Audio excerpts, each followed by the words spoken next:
Sous le haut patronage de son Excellence, M. Faure Issozimna Singbe, président de la République togolaise, le ministère du Commerce, de l'Industrie et de la Consommation locale, en collaboration avec la commission de l'UEMOA, organise la deuxième édition du mois du consommé local, du 1er au 31 octobre 2021. L'initiative ambitionne d'accroître la visibilité du savoir-faire national dans tous les secteurs d'activité, afin de susciter les changements dans les habitudes de consommation de la population. La célébration de cette deuxième édition est placée sous le thème « Compétitivité des produits et services locaux sur le marché de la zone de libre-échange continentale africaine, ZLECAf ». Plusieurs activités sont inscrites au programme de cette célébration qui se déroulera du territoire national. Toutes les couches socio-économiques et culturelles de notre nation sont invitées à célébrer cette deuxième édition dans le strict respect des mesures barrières édictées par le gouvernement pour lutter contre la Covid-19. Pour notre développement, consommons local. Pour cette seconde édition, on voudrait non seulement qu'on continue de faire la promotion des produits et services locaux, mais aussi nous permettre de travailler avec les acteurs pour plus de compétitivité sur le marché africain. Par ces mots, le ministre M. Kodjoa Deje a réitéré la volonté du gouvernement d'impliquer les producteurs du Made in Togo dans le processus de la conquête du marché extraterritorial. Pour joindre l'acte à la parole, une série de rencontres a été organisée du 2 au 4 novembre 2021 entre le ministère et les différents acteurs des filières avicoles, piscicoles, riz et textile. Il est question, chers partenaires, d'échanger avec vous pour essayer de vous adresser vos préoccupations, les préoccupations et qui nous sont revenues relativement au mois du consommé local qu'on a vécu en 2020. Et s'il y a encore d'autres leviers sur lesquels ensemble nous pourrons agir. Les représentants et professionnels de la filière avicole et piscicole de l'élevage ont été les premiers à être reçus. Il est relevé chaque année une nette augmentation des effectifs de volailles qui est passée de 8,8 millions en 2004 à 18,1 millions en 2014, soit un taux de progression de 51% en 10 ans. Malgré cette importante progression, ce secteur peine à décoller et connaît des difficultés, surtout d'ordre compétitif, sur le marché national et africain. Cette assise a permis de faire l'état des lieux de ces filières, de relever les préoccupations des aviculteurs et pisciculteurs nationaux et de proposer des approches de solutions consensuelles. Le ministre voudrait savoir tout ce que nous avions comme contraintes dans nos différents secteurs d'activité. Ce que nous lui avons expliqué, il a bien pris note. On a parlé de pas mal d'initiatives qui ont été prises par le gouvernement par le passé, surtout l'arrêté interministériel interdisant l'importation de tilapia et de ses dérivés au Togo, ce qui concerne nous pisciculteurs, mais depuis un moment qui n'est plus respecté. On voit même des importateurs qui ont des autorisations d'importation, même sur le tilapia, ce qui est déplorable. Donc, nous avons dit nos diverses inquiétudes au ministre qui a promis y remédier. Ces séances de travail organisées par le ministère en charge de la promotion de la consommation locale se sont poursuivies ce mercredi 3 novembre avec la rencontre des acteurs de la filière riz. Il est ressorti que l'importation du riz étranger au Togo coûte chaque année environ 4 milliards de francs CFA au pays. Un énorme manque à gagner que les acteurs de la filière comptent récupérer avec des propositions idoines, de plans et stratégies débattues avec les autorités. Le premier problème du producteur du riz, c'est l'eau. Si nous avons la maîtrise de l'eau, les bas-fonds sont aménagés. Nous pouvons aussi produire comme cela se doit. Et en plus, les matériels de production, que ce soit les semeuses et les moissonneuses, les batteuses, si tout ça là est à la disposition du producteur, j'espère qu'on peut répondre à la demande. Cette série de rencontres 2021 question de trouver une meilleure formule pour produire en quantité et en qualité le textile togolais et le mettre à la portée de toutes les bourses. Les styles togolais ont promis s'impliquer davantage en travaillant avec les tisserands locaux et présenter dans leur collection des modèles à base du textile togolais. Nous avons essayé de discuter sur comment produire quantité, qualité et vendre moins cher au Togo. Donc nous avons pu retenir qu'il faut, pour y parvenir, il faut d'abord travailler sur le volet de la main-d'œuvre qui est disponible. Il faut travailler sur la disponibilité de la matière première. Il faut travailler également sur des équipements améliorés. Donc nous avons eu quand même à se faire entendre et le ministre en charge a promis qu'il va nous soutenir dans ce sens-là pour qu'on puisse parvenir à nos objectifs. À l'issue de ces rencontres d'échanges, les différentes délégations des producteurs sont rassurées sur l'engagement de l'État dans le développement de leur secteur. Nous sommes très contents de cette discussion puisque nous avons constaté que le ministre connaît déjà nos problèmes et déjà des approches de solutions sont déjà esquissées pour pouvoir résoudre ces problèmes et relancer la filière avicole. Et nous sommes très fiers et nous espérons à venir au niveau de nos fermes, au niveau des éleveurs de volailles, il va y avoir quand même un boom d'élevage du poulet local. La mise en place de ces tables rondes fait partie intégrante des actions fortes de cette deuxième célébration du mois du consommé local. Vivement un essor des produits made in Togo, aussi bien sur le marché intérieur, mais aussi à travers des exportations vers d'autres cieux. Merci à l'équipe technique pour la coordination de ce webinaire. Mesdames et messieurs, bonjour à vous tous. Bienvenue à cette rencontre qui va nous permettre d'avoir plus de notions sur les enjeux et défis de la production littéraire au Togo. Je vous rappelle que ce webinaire nous sera présenté donc par le directeur des bibliothèques et de la promotion littéraire, M. Aruna Madorona, et sera assisté par M. Asiati Vigno, directeur de la promotion des arts et de la culture, tous deux au ministère de la Culture et du Tourisme. Sans plus tarder, nous allons leur remettre la parole. Ils vont nous entretenir sur les sujets en question avant de revenir après sur les séries de questions et réponses. Monsieur Aruna, il est en train de se connecter, donc je crois qu'on va encore lui donner 1 minute, le temps de le faire. Merci de passage à tous ceux qui sont connectés ce matin. Monsieur Aruna, merci également à tous les journalistes qui sont connectés. Je vois Togo Matin, Félix Tagba, bonjour à vous. Monsieur Passioué, bonjour. Ok. Monsieur Aruna, vous avez la parole. On peut commencer. Donc, je rappelle que ce webinaire qui va porter sur les enjeux et défis de la production littéraire au Togo nous sera animé par Monsieur Aruna Madorona, directeur des bibliothèques et de la promotion littéraire, et il sera assisté par Monsieur Asiati Pignon, qui lui est directeur de la promotion des arts et de la culture au ministère de la Culture et du Tourisme. Monsieur Aruna. C'est Aruna. Ok, merci beaucoup, grand frère. Vous pouvez commencer. Je vous ai déjà présenté, mais si vous voulez bien, vous pouvez apporter plus de précision à votre présentation. Merci beaucoup. Et je suis donc Aruna Madorona, directeur de la bibliothèque et de la promotion littéraire. Et je suis très honoré de présenter ce matin cette communication. Alors, puisque nous avons déjà perdu un peu de temps, je vais juste remercier les autorités, les plus hautes autorités de ce pays d'avoir initié cette manifestation du consommé local. Et ils ont commencé il y a 1 an, et je crois que maintenant, je passe à prendre de plus en plus de l'ampleur. Et ça, c'est une initiative à arriver. Merci donc aux autorités, aux autorités du ministère du Commerce. Et puis, alors, le thème de la communication que j'ai l'honneur de présenter, c'est enjeux et défis de la production littéraire. Alors, quels sont les enjeux et les défis de la production littéraire dans notre pays? Il faut dire que il y a quelques années, il y a quelques décennies, avant les années 90, ce n'était pas évident de parler d'une littérature togolaise.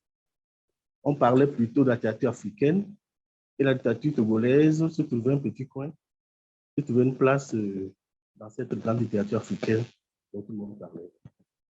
Mais effectivement, à partir des années 90, les écrivains togolais, par leur production, ont réussi à imposer le fait qu'on puisse parler de leur littérature. On peut dire aujourd'hui, il y a une littérature, il existe une littérature togolaise. Alors, cette production, depuis les années 90, donc, a fait un vrai bond en quantité et aussi en qualité. Donc, elle a connu une remarquable vigueur qui permet d'affirmer réellement que le secteur du livre et de la lecture fait partie des secteurs pourvoyeurs d'emploi dans notre pays.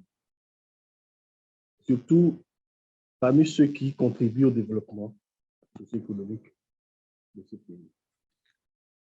La communication que nous avons l'honneur de présenter se propose d'analyser les enjeux et les défis de la production littéraire dans notre pays. La présentation sera articulée autour de 3 points essentiels. Le premier point, la création et la production littéraire. Le deuxième point, l'édition. Et le troisième point, la distribution et la commercialisation. Et la présentation et la production littéraire. Et le Togo connaît une production littéraire de plus en plus riche et variée. Donc, depuis les années 90, comme nous avons dit, un peu plus. En guise d'exemple, nous allons donner quelques petits chiffres. En 2018, donc, le nombre de titres publiés avoisine les 2700. Puis, en 2019, ce nombre-là a évolué pratiquement à 2800, soit un taux de croissance de 4,1%, ce qui est très important si on considère la situation socio-économique de nos pays. Alors, ce secteur d'activité qui se développe en s'adossant à un certain nombre de forces connaît par la même occasion quelques difficultés. Donc, nous allons évoluer en évoquant les forces de la création littéraire au Togo, puis ensuite en revenant au faiblesses. Les forces donc de la création littéraire dans notre pays, c'est que cette création s'adosse à une réalité très heureuse, c'est qu'au Togo, le taux de scolarisation est très élevé. Et ce taux-là avoisine 62%, ce qui est très, très encourageant dans un pays de l'Afrique subsaharienne. Ensuite, il y a un vivier d'auteurs qui sont animés d'une très forte envie de produire des œuvres. Ils sont très nombreux et de plus en plus nombreux. Et il y a ensuite un marché important, ce qui pourrait surprendre le commun. Effectivement, nous avons au Togo un marché important et ce marché-là est constitué pour la plupart du monde scolaire et universitaire, du monde scolaire donc et universitaire. Un autre élément que nous pouvons mettre à l'actif à la base de cette vigueur de la production littéraire dans notre pays, c'est l'émergence de maisons d'édition. Il y a quelques décennies, ce n'était pas évident d'éditer une œuvre au Togo. Aujourd'hui, nous avons plus d'une dizaine, entre une quinzaine, une vingtaine de maisons d'édition qui, sur tout état du territoire, se battent pour éditer les jeunes auteurs. Et cela encourage la création, cela encourage les jeunes écrivains. Le taux relativement élevé de la population alphabétisée aussi apporte une grande force à cette production. Il y a un élément que nous ne devons pas ignorer, c'est l'existence d'un service spécifiquement chargé de la défense des droits des auteurs, le BITODRA. Nous avons une direction générale, un service rattaché au ministère de la Culture et du Tourisme qui s'occupe donc de gérer, de protéger les droits des écrivains, des auteurs, donc des écrivains aussi. L'opérationnalisation du Fonds d'aide à la culture depuis 2013 a été un grand facteur dans l'évolution donc de la production littéraire dans notre pays.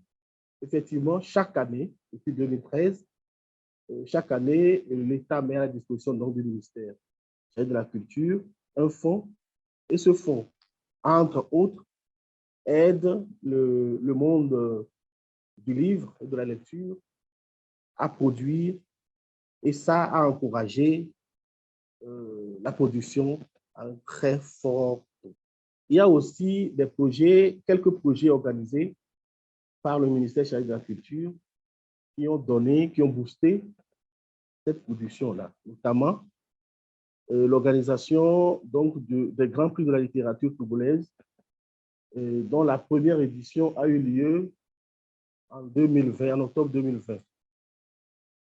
Et le projet aussi, il y a aussi le projet d'organisation du livre du mois, organisé par ce même ministère, qui met au devant de la scène un écrivain tout le mois, un écrivain dont on parle pendant tout le mois, et qui bénéficie d'un café littéraire le dernier jeudi du mois en question. Le prochain, soit dit en passant, le prochain écrivain qui passe, c'est Armand Esson, qui sera en café littéraire à l'Institut Goethe, l'Institut Goethe qui est un grand partenaire, le partenaire le plus important. Le mois passé, Mme Anate Kumealo était à l'honneur. Donc, en plus de ça, nous allons citer l'inscription de certains ouvrages d'auteurs togolais au programme de l'enseignement du français. En effet, des œuvres comme Atterrissage de Kani Alem, Femme infidèle de Sami Tchak, et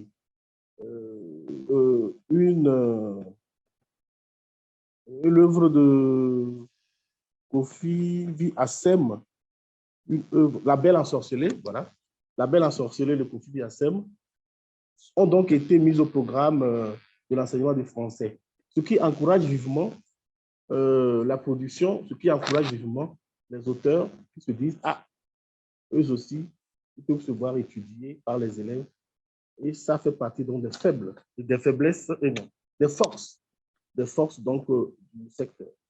Et au-delà de ces forces-là, nous avons des faiblesses qu'il faut évoquer. Parmi ces faiblesses, évidemment, ce qui est le plus souvent évoqué par les acteurs eux-mêmes, c'est l'insuffisance du soutien de l'État pour la production des œuvres. Effectivement, l'État a fait des efforts, mais les acteurs eux-mêmes trouvent que 300 millions par an, c'est beaucoup, mais ça ne couvre pas toutes les dépenses. Et puis voilà, donc ça, c'est insuffisant pour la production d'œuvres, de beaucoup plus d'œuvres. L'absence de critiques journalistiques et la faiblesse, enfin, le petit nombre de critiques universitaires. Dans les journaux, on trouve très peu de critiques d'œuvres littéraires. Et à l'université, c'est vrai, il y a un certain nombre de critiques qui se battent depuis des décennies, mais qui sont de plus en plus esselées, parce qu'au-delà de 4 ou 5 que nous connaissons, dans tout ce pays, les œuvres de critique n'abondent pas sur le marché. Il y a aussi le manque de revues littéraires nationales. Effectivement, sur le marché, on trouve difficilement des revues littéraires qui repassent les œuvres produites par les écrivains. Il y a l'insuffisance aussi de formation pour les métiers du livre. Et enfin, nous pouvons citer le manque de coordination entre les associations d'écrivains. Effectivement, les associations d'écrivains existent dans ce pays, mais une seule est vraiment promue, une seule est vraiment active aujourd'hui, l'association des écrivains du Togo, qui, à la fin, est devenue comme la vitrine de toutes les autres associations. Alors, ça, au-delà donc de la production et de la création littéraire, nous allons aborder le deuxième point de la présentation, qui est consacré donc à l'édition.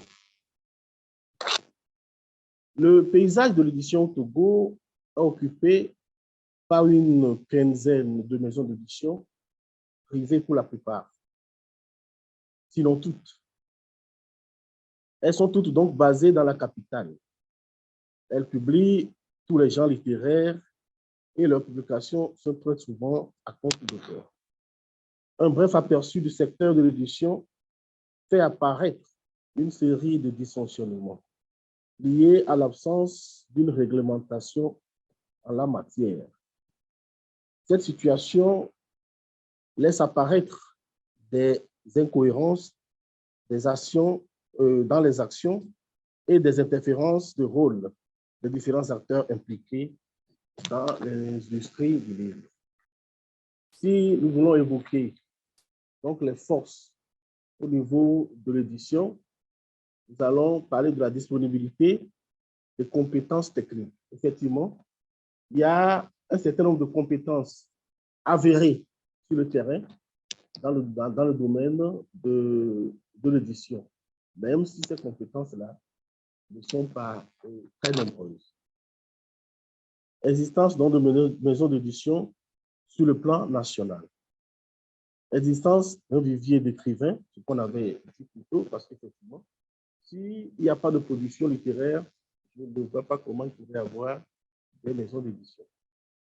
Et ensuite, un point que nous n'allons pas ignorer, qu'on avait évoqué plus haut, c'est le soutien donc du Fonds d'aide à la culture. Effectivement, ce fonds soutient les écrivains, mais soutient aussi les maisons d'édition dans leur travail quotidien. Au-delà des forces donc, de l'édition, nous avons des faiblesses qui consistent en la concentration de ces maisons d'édition-là dans la capitale. Effectivement, 90% des maisons d'édition de notre pays sont à Lomé.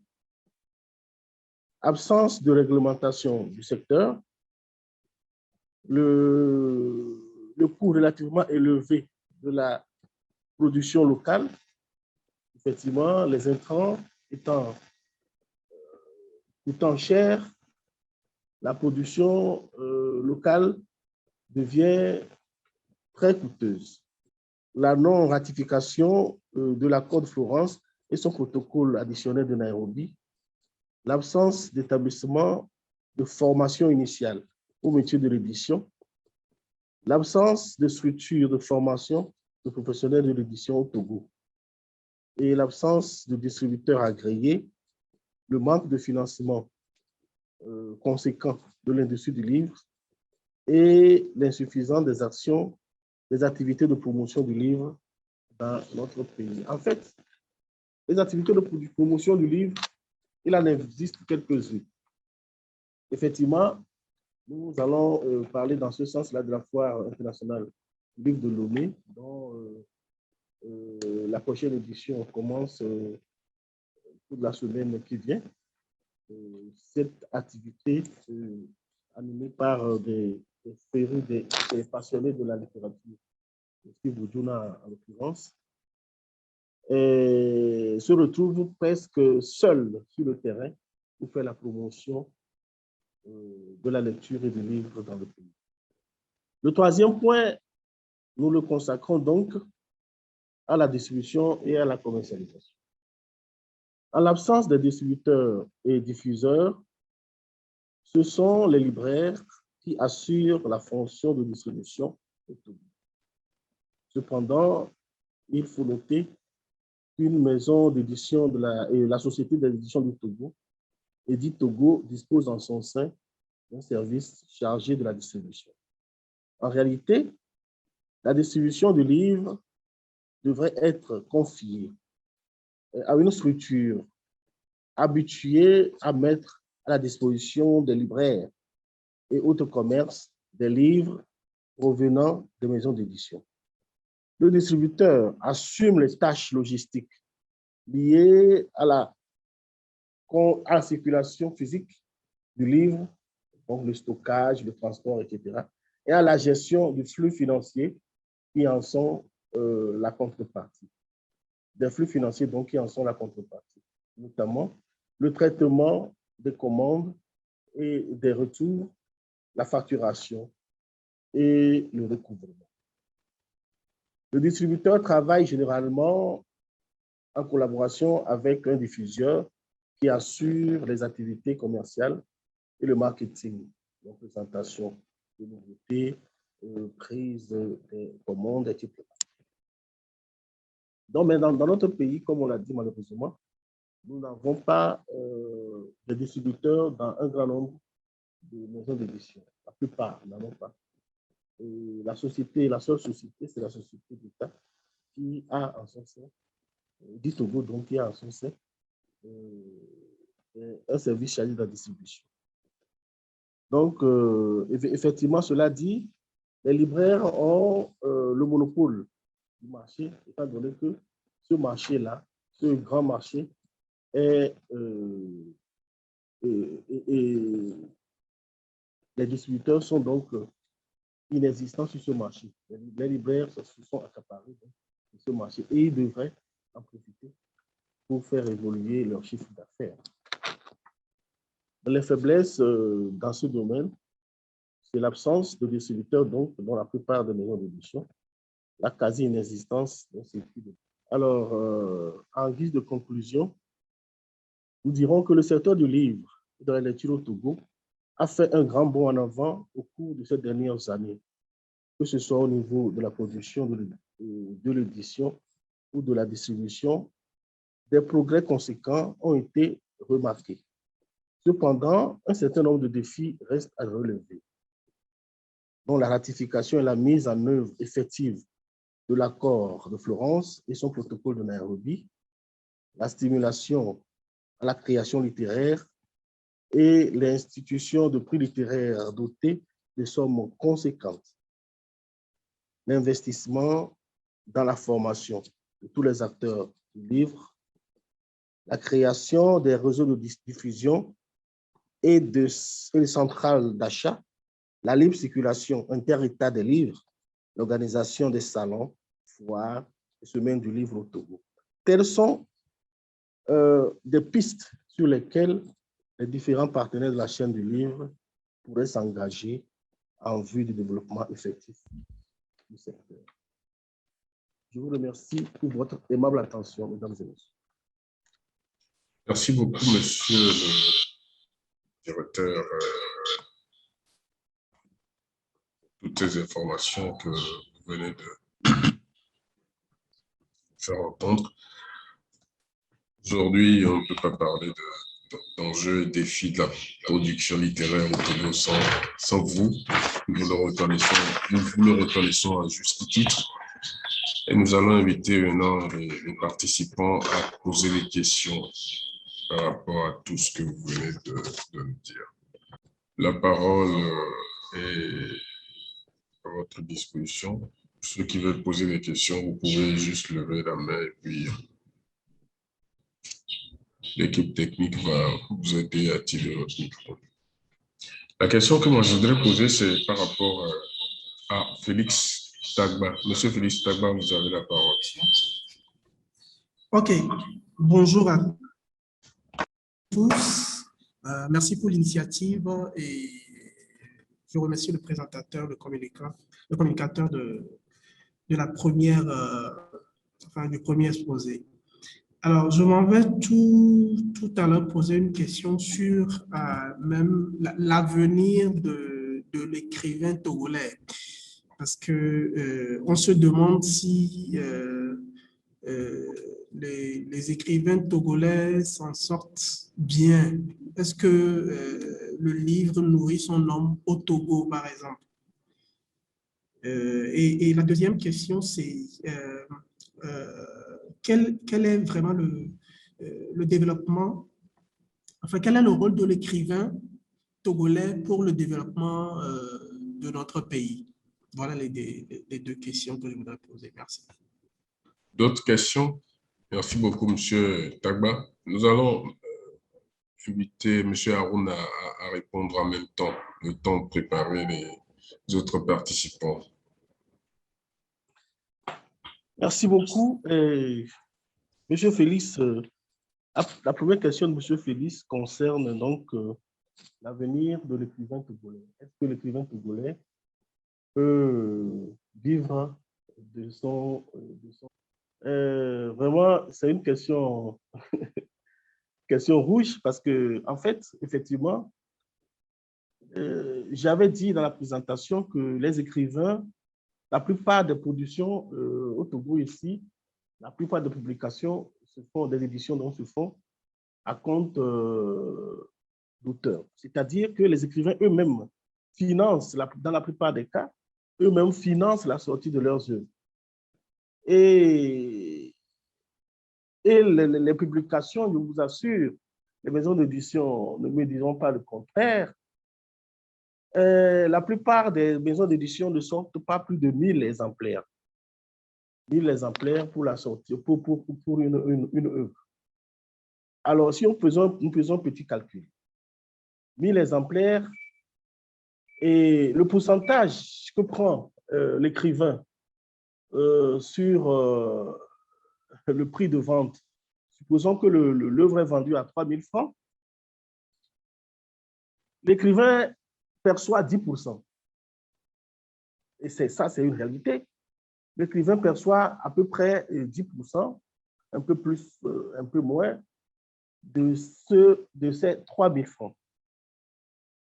Imaginez donc un écrivain qui vend une œuvre à 3000, enfin, dont une œuvre est vendue à 3000, même si ce n'est, enfin, je parle maintenant, je parle à présent là de l'édition à compte d'éditeur, à compte d'éditeur. Donc, un éditeur édite une œuvre, l'écrivain perçoit 300 francs sur 3000.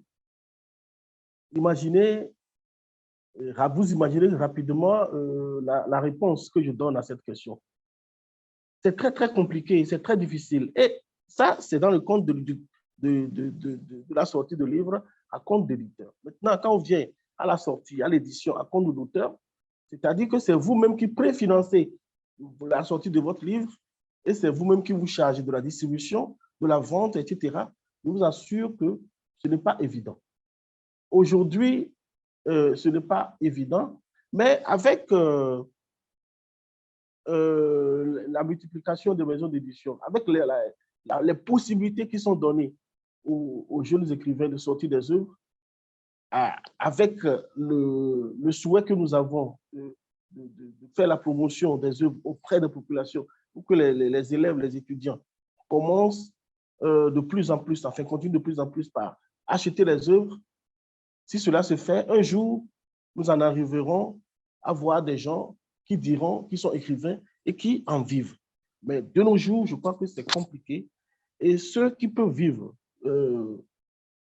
du livre aujourd'hui, ce ne sont pas les écrivains. C'est les maisons d'édition et les librairies. Voilà. Pour le moment, les écrivains, pour le moment, ne vivent pas. Alors, la deuxième question concerne donc le rôle de l'écrivain dans le développement du pays. Effectivement, les écrivains, c'est des créateurs. Il y a quelques jours, l'association, si vous permettez, l'association des écrivains du Togo a été dirigée donc, par Madame Manaté et Koumiano, que nous saluons au passage. Cette association a fait venir, a invité, a accueilli la PAWA, la Pan-African Writers Association, basée donc au Ghana, ils sont venus au cours des premiers jours de la semaine célébrer la journée internationale du livre, de l'écrivain africain. Ils ont célébré ça à Lomé. Et au cours d'une intervention du secrétaire général de la PAWA, celui-ci a dit, quelque part, que l'écrivain, c'est celui-là qui donne des rêves, c'est celui-là qui a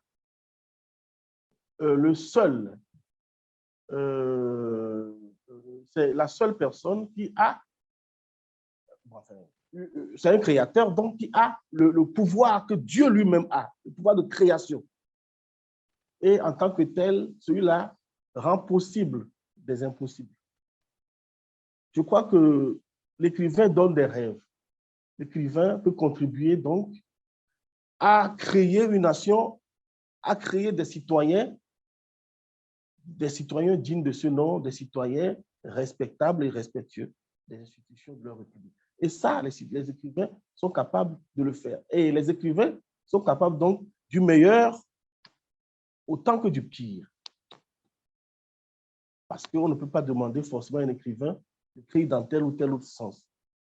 Les écrivains sont capables de forger l'imaginaire d'une population et d'en faire donc des citoyens tous engagés vers le développement de leur pays. Donc, toutes les actions qui sont en train d'être menées par les autorités de ce pays, les autorités du ministère de la Culture, ont pour objectif d'amener donc les écrivains à comprendre, à prendre conscience de leur rôle de lumière, de leur rôle de guide à toute la population. Je vous remercie pour votre aimable attention. Alors, parlant de la production littéraire, c'est beaucoup plus la concentration des maisons d'édition qui sont à Lomé. Est-ce qu'il y a au niveau du ministère de la Culture une politique de multiplication des différentes maisons d'édition dans les grandes régions du pays? Est-ce que le ministère de la Culture a une politique de démultiplication des maisons d'édition à l'intérieur du pays? Je vais préciser que les maisons d'édition, c'est des sociétés privées, pour la plupart. Auparavant, il existait les nouvelles éditions africaines, qui étaient une société nationale, mais qui n'en sont plus, qui n'existent plus aujourd'hui, qui n'est plus en activité aujourd'hui. Toutes les maisons d'édition qui existent aujourd'hui, à part l'Édit Togo, la société des éditions du Togo, toutes les maisons d'édition sont des maisons d'édition privées. Et normalement, les privés, eux-mêmes décident du lieu où ils vont s'installer. Donc, le ministère, lui, encourage. Le ministère encourage de plus en plus donc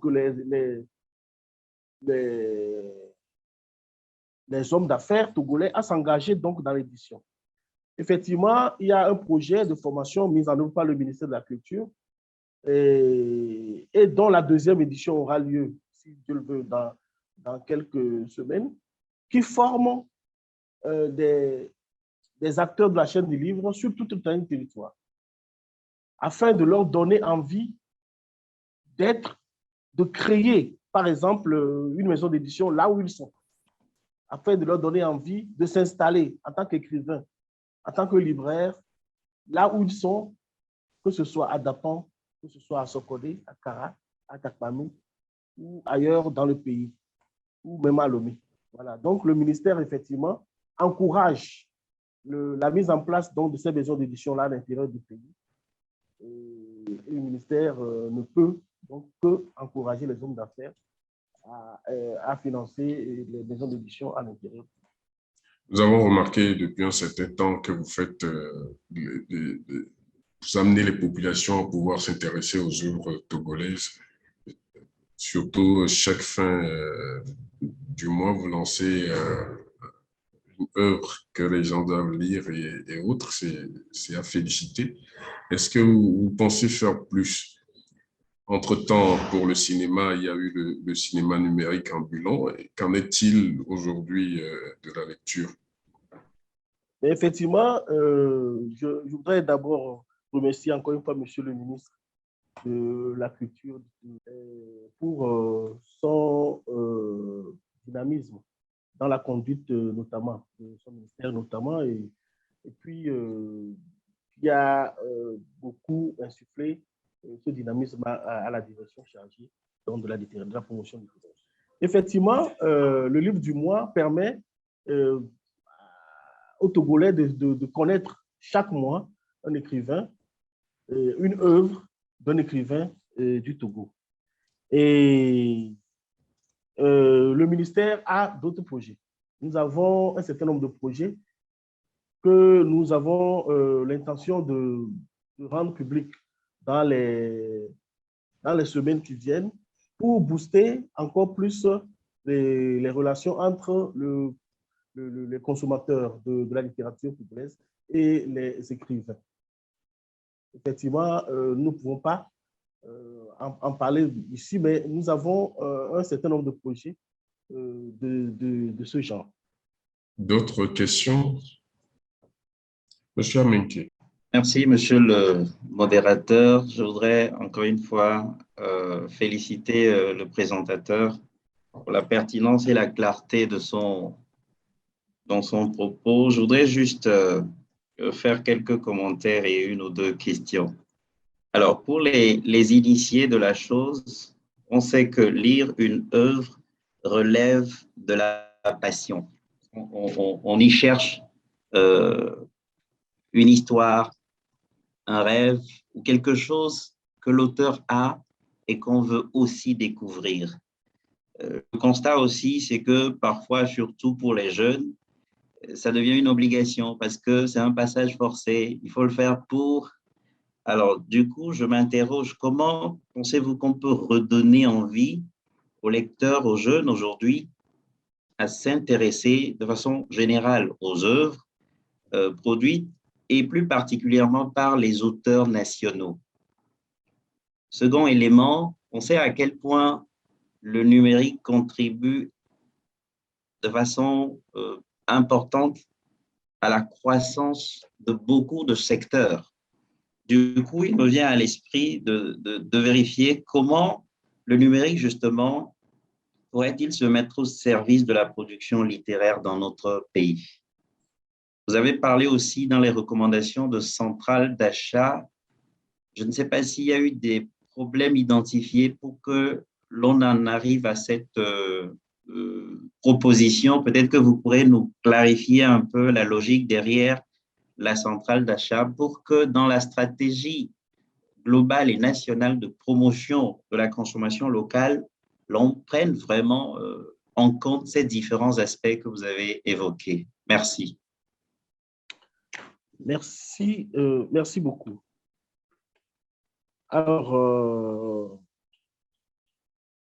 la première question était relative donc à la lecture en tant que passion et opposée à la lecture qui est faite souvent dans les établissements scolaires et universitaires où c'est plus ou moins une contrainte. Effectivement, sur ce point, le ministère de la Culture et du Tourisme a pris conscience de ce fait et est actuellement en train d'initier un projet que nous pouvons appeler, dont le titre est Un livre, une scène, c'est-à-dire qu'un écrivain, dans quelques jours, dans les semaines qui viennent, un écrivain va être invité dans un certain nombre d'établissements et l'œuvre sera mise en spectacle, que ce soit une pièce de théâtre, que ce soit une œuvre de poésie, ou bien un roman, une nouvelle. L'œuvre donc sera mise en spectacle et autour donc de ce spectacle, les élèves vont discuter de l'œuvre en question. Et je crois que si nous le faisons de cette façon, toute la poésie qui est contenue dans les œuvres va être ressortie. Les élèves auront l'occasion de poser des questions. Les auteurs eux-mêmes vont apporter leurs réponses. Et cela va les éloigner un peu de la contrainte liée aux notes qu'il faut obtenir forcément en lisant et leur faire voir l'aspect passion. Et la plupart de ceux qui lisent aujourd'hui, la plupart de ceux-là qui ont lu, ont commencé par lire parce que quelque part, ils y trouvaient du plaisir. La lecture, elle évolue, un individu évolue de livre en livre parce qu'il éprouve du plaisir à lire. Quand on force, quand ce n'est pas contrainte, je crois qu'on le fait. Au moment où on demande de le faire, les élèves le feront, mais juste après, ils ne seront pas des adeptes de la lecture plus tard. Donc, nous allons, surtout les œuvres qui sont au programme dans les établissements, le ministère envisage donc de les présenter au cours d'un projet très bientôt et de présenter ces œuvres-là en spectacle au cours d'un passage dans un certain nombre d'établissements pour que donc les élèves en discutent avec les auteurs. Il y a aussi des projets, un projet d'organisation de résidence d'écriture pour les élèves et étudiants, pour que ceux-ci commencent par s'imprégner donc du fait d'écrire, et que ceux-ci commencent par comprendre les différents mécanismes par lesquels on crée une œuvre, on crée une histoire, on a fait un livre, quel que soit quel qu'en soit donc le genre littéraire où on se situe. Donc, toutes ces stratégies-là, nous allons essayer de les mettre en place et voir à la longue comment est-ce que cela peut contribuer à rapprocher les élèves de la lecture, non pas parce qu'on les oblige à lire, mais surtout parce qu'ils aiment lire. Voilà. Ça, c'est pour la première question. En ce qui concerne la question concernant le central d'achat, ce que nous voulons dire à ce niveau, c'est que un service chargé de la distribution, c'est une initiative que nous conseillons beaucoup aux maisons d'édition. Aujourd'hui, les maisons d'édition, quand on m'excuse le terme, enfin, ne s'investissent pas beaucoup dans la distribution des œuvres, dans la promotion des œuvres qu'ils éditent. Et je crois que cela a des raisons que nous avons eu à évoquer plus tôt, sûrement le manque de moyens financiers pour le faire et tout. Mais les maisons d'édition, nous conseillons vivement donc aux maisons d'édition de se doter donc de structures ou de services qui, à la longue, vont se charger spécifiquement donc de distribuer les œuvres. Et cela évitera aux écrivains, aux auteurs eux-mêmes de se charger en distributeur. Voilà, c'est en fait, cela commencera par la mise en place donc, de services chargés de la distribution, de la diffusion. Et pourquoi pas que cela arrive, que cela a donné l'idée à certains citoyens togolais de se constituer en centrale d'achat. Et là, c'est encore des entrées pour l'augmentation de l'apport de la culture au PIB de notre pays. Je ne sais pas si j'ai répondu à vos deux questions. Voilà, il y a la troisième question concernant le numérique. Le numérique, où aujourd'hui, la plupart de nos élèves et étudiants sont plus accrochés à leur téléphone portable qu'au livre physique. Voilà, donc nous imaginons que le ministère, donc la direction chargée donc, de la promotion littéraire, devrait imaginer des stratégies à travers lesquelles ce numérique-là va être mis au service donc, de la promotion de la littérature.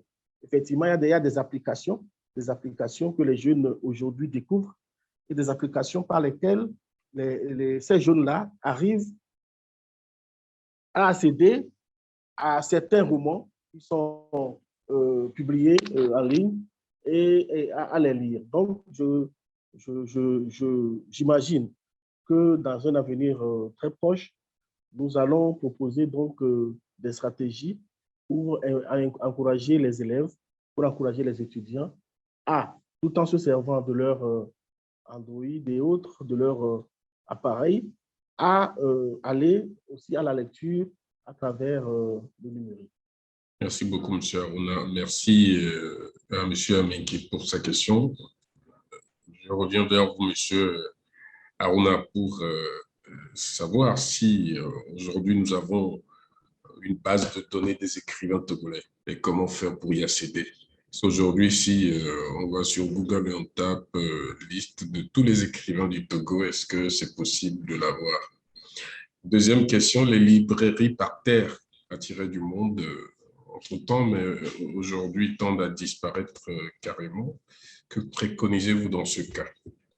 Je vous remercie. Et pour la première question, est-ce qu'il existe une base de données des écrivains du Togo? Effectivement, il y a une maison d'édition, pour ne pas la citer, les éditions Graines de Pensée, qui ont mis en place, qui ont créé, qui ont édité un ouvrage rassemblant, il y a quelques années, donc un ouvrage rassemblant mais avec la vitesse avec laquelle les écrivains, le nombre d'écrivains togolais augmente ces dernières années, fait que ces informations-là doivent être revues beaucoup plus, disons chaque année. Parce que actuellement, je crois que ça doit faire 2 ou 3 ans maintenant que cet ouvrage a été écrit, a été édité. Mais déjà, à partir de depuis cette année-là jusqu'à maintenant, je crois qu'il y a eu un grand nombre d'écrivains encore qui sont nés. Donc, je crois que nous allons souhaiter que cette base de données-là, à laquelle on peut accéder auprès de la maison d'édition Graines de Pensée, soit remise au bout du jour. En ce qui concerne la deuxième question, les librairies par terre. Les librairies par terre sont en train de disparaître. Je crois que cette situation de librairie par terre a été créée par... C'était une situation conjoncturelle précise qui a été, qui s'est retrouvée là. Les gens sont retrouvés à servir des livres par terre parce qu'il y avait un véritable problème, un manque de disponibilité au niveau de certaines, des maisons d'édition qui existaient. Je crois aussi que les librairies par terre sont beaucoup plus dans l'informel. Je crois que c'est le cas de le dire. Il nous faudrait encourager beaucoup plus la constitution, la création d'institutions ou bien de sociétés formelles de vente de livres qui, effectivement, s'acquittent de leurs droits et des taxes réglementaires, plutôt que d'encourager les librairies par terre. C'est vrai que ça a servi à ce moment. Et ça me fait... voilà, je crois que le mieux pour nous aujourd'hui, c'est de souhaiter que des librairies soient créées et dans le cadre vraiment par terre. Okay.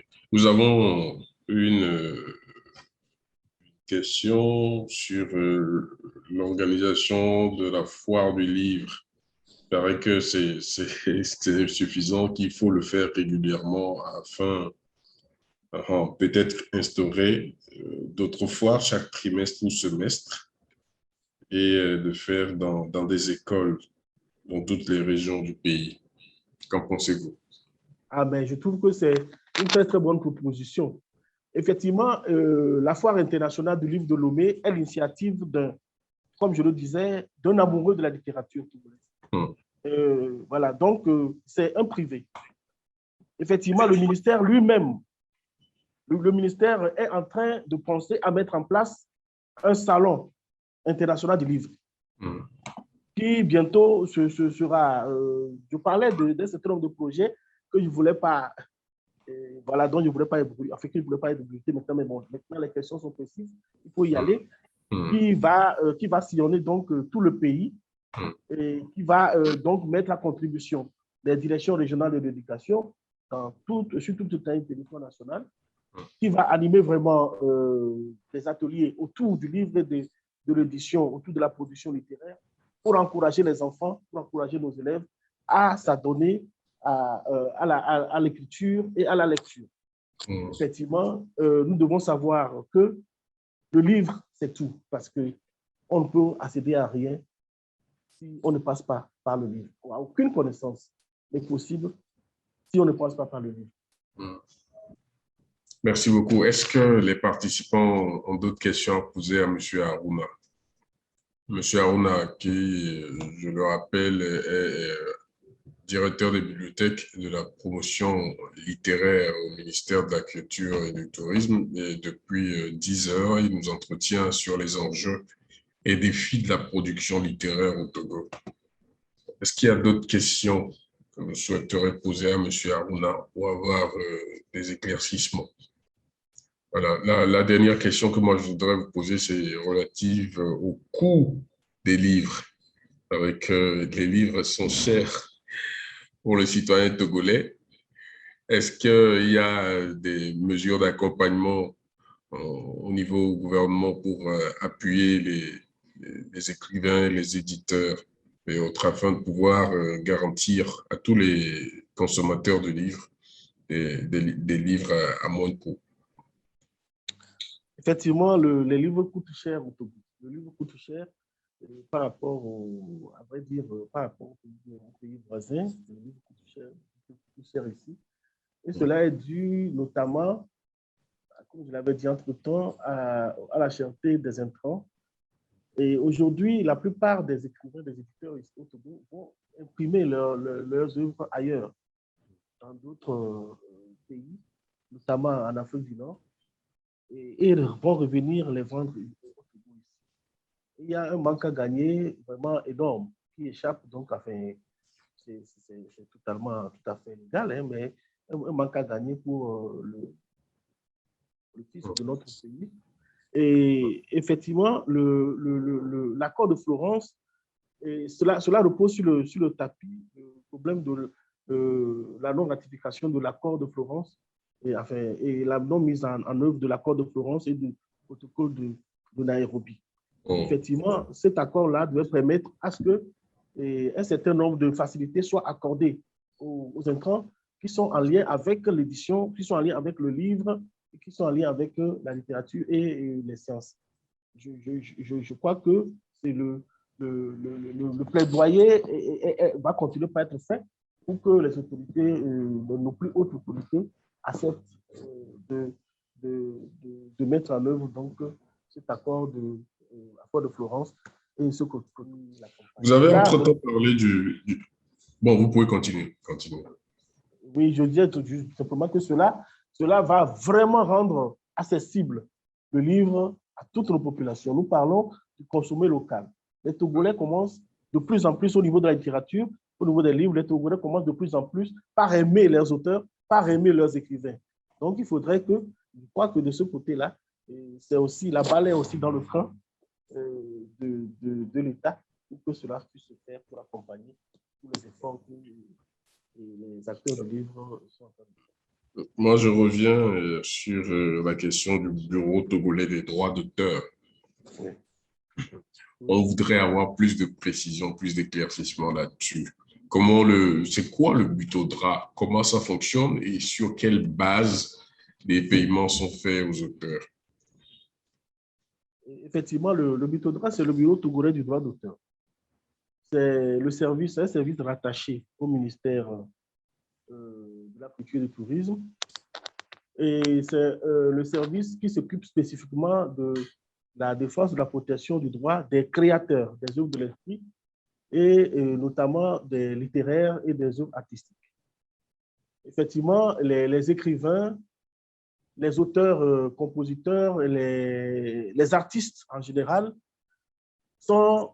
produisent leurs œuvres et vont les déposer au Bureau togolais du droit d'auteur qui assure leur protection et qui, en retour, leur distribue des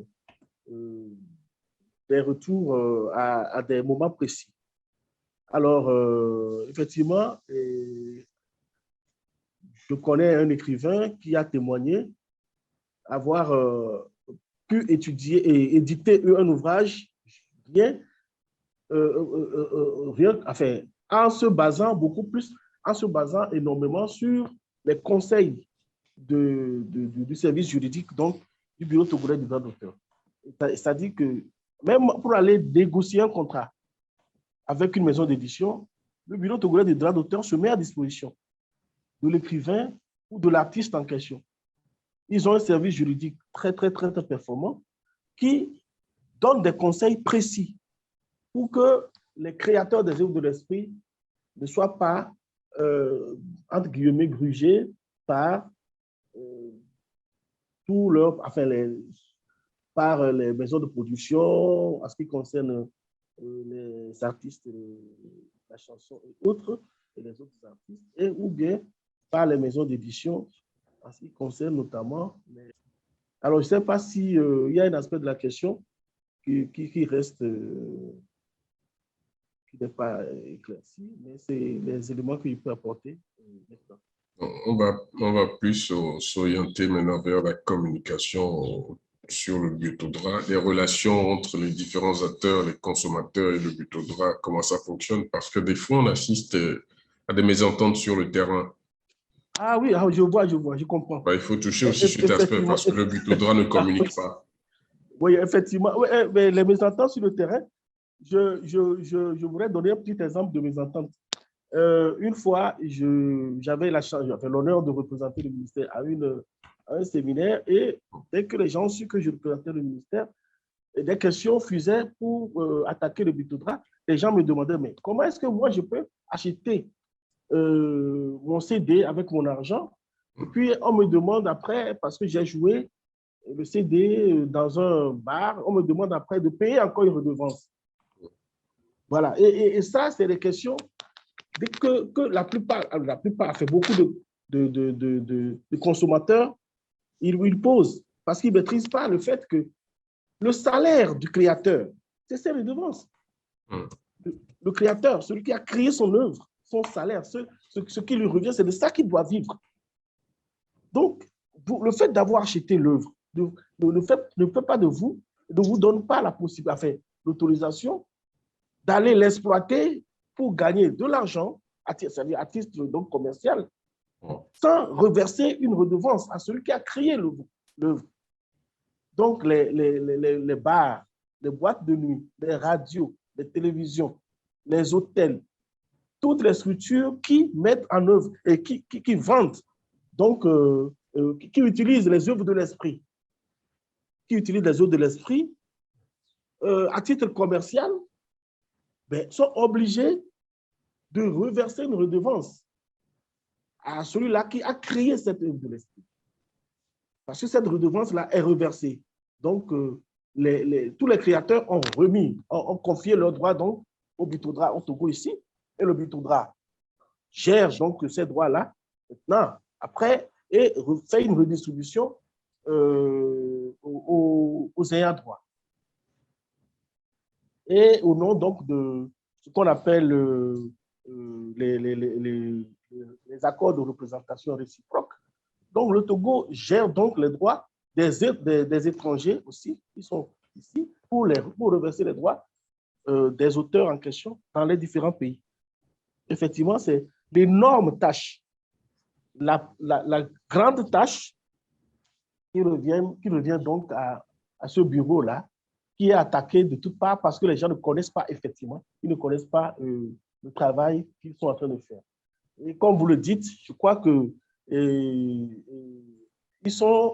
y a depuis quelque temps une nouvelle direction générale qui est là et donc qui à ce que je sache, est en train de préparer des campagnes de sensibilisation à l'endroit de la population pour que les gens soient vraiment informés du travail qu'eux, ils sont en train de faire. Ça fera énormément plaisir. Ça, il faut aussi, à ce niveau, essayer de mobiliser les artistes pour qu'ils sensibilisent en retour les consommateurs. Parce que mieux, ils diront aux consommateurs d'acheter suffisamment leur œuvre, mieux ils seront payés par le Butodrad. Oui, vous avez parfaitement raison. Vous avez parfaitement raison. Mais il faut aussi dire que parfois, les artistes eux-mêmes ne connaissent pas le rôle du Butodrad. Donc, je crois que ce travail-là va être fait à l'endroit de nos artistes eux-mêmes et puis à l'endroit des consommateurs. Donc, les artistes doivent être des partenaires, effectivement.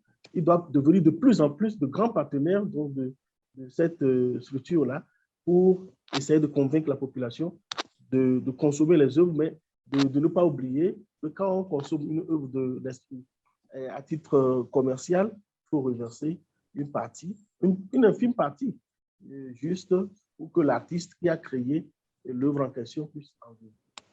Voilà. Il y a aussi une participante qui nous envoie une proposition en inbox de faire en sorte que dans les hôtels et les lieux touristiques, il faut quand même qu'il y ait des œuvres littéraires des Togolais. Peut-être aussi au niveau des grandes activités ou des grandes audiences, qu'on fasse des colis qui contiennent aussi des œuvres littéraires à nos invités et bien d'autres. Comment vous trouvez cette proposition? Je trouve cette proposition extraordinaire, elle est la bienvenue. Et étant heureusement le ministère aujourd'hui, le ministère de la Culture, est le même ministère qui s'occupe du tourisme, donc, et de toutes ces institutions dont vient de parler notre ami. Donc, je crois que c'est des propositions que nous allons reverser à qui de droit et sur lesquelles nous allons travailler pour que, effectivement, les œuvres des écrivains togolais, et ça a commencé déjà. Ça a commencé parce que les prix aujourd'hui qui sont remis, les prix qui sont remis aux enfants, les prix qui sont remis à l'issue de tel ou tel autre concours contiennent de plus en plus d'œuvres, les maisons d'édition peuvent en témoigner, contiennent de plus en plus d'œuvres produites par les écrivains togolais. Et ça, je crois que nous n'allons que encourager cette tendance-là. Les gens souhaitent, les autres artistes souhaitent vraiment que la promotion du consommé local soit institutionnalisée. Hier, au cours de la présentation de notre collègue de la cinématographie,